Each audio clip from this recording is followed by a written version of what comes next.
ശബരിമലയിൽ മണ്ഡലപൂജ പൂർത്തിയായി. രാത്രി 9:50 ഹരിവരാസനം പാടി നട അടയ്ക്കുന്നതോടെ 41 ദിവസത്തെ മണ്ഡലകാലത്തിന് സമാപനമാകും. ഇന്നലെ വരെ 32.5 ലക്ഷം ഭക്തരാണ് ഈ മണ്ഡലകാലത്ത് ദർശനം നടത്തിയത്.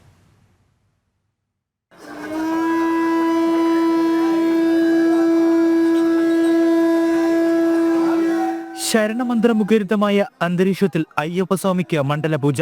ഉച്ചയ്ക്ക് 12-നും 12:30-നും ഇടയിലുള്ള മുഹൂർത്തത്തിൽ കളഭ എഴുന്നള്ളത്തും മറ്റ് ചടങ്ങുകളും നടന്നു. തന്ത്രിയുടെയും മേൽശാന്തിയുടെയും കാർമ്മികത്വത്തിൽ ചടങ്ങുകൾ.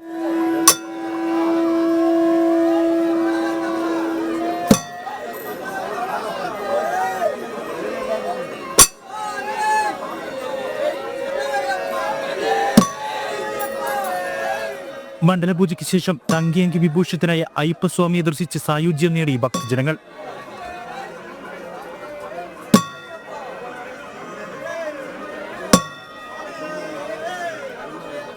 തിരക്കൊഴിഞ്ഞ ദിവസമായിരുന്നു ഇന്ന് സന്നിധാനത്ത്. 18-ാം പടി തൊട്ടുതൊഴുത് കയറുന്നതിന് തിരക്കൊഴിഞ്ഞ സാഹചര്യത്തിൽ ഇന്നെത്തിയ ഭക്തർക്ക് അവസരം ഒരുങ്ങി.